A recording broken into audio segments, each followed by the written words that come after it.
आणि या संदर्भात मी एवढंच सांगेन की सरकारची भूमिका पारदर्शक आहे, सरकारची भूमिका सकारात्मक आहे आणि ती भूमिका आम्ही सातत्याने मांडतो आहे आणि यापुढेही सरकारची भूमिका ही सकारात्मकच असेल।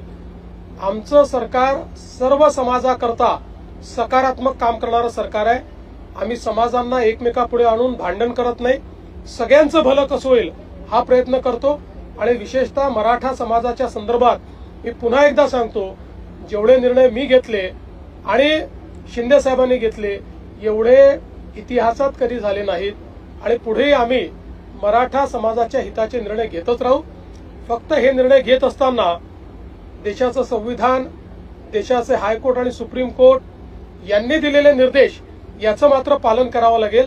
त्या निर्देशांचा अवलंब न करता जर एखादा निर्णय घेतला तर त्यातनं केवळ प्रसिद्धी मिळेल पण तो निर्णय टिकणार नाही।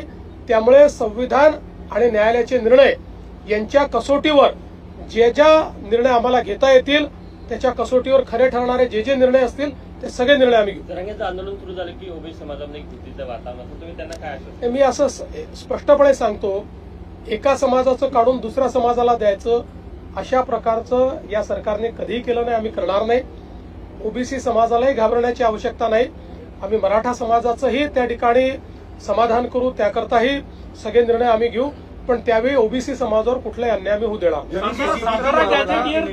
जीआर काढण्याची मागणी त्यांनी केलेली आहे। नाही, त्या संदर्भात आता चर्चा चाललेली आहे, एवढ्या डिटेलमध्ये मी बोलणार नाही। मी पुन्हा एकदा सांगतो, न्यायालय, कायदा आणि संविधान याच्या चौकटीत बसून कुठलाही निर्णय घ्यायला आम्ही तयार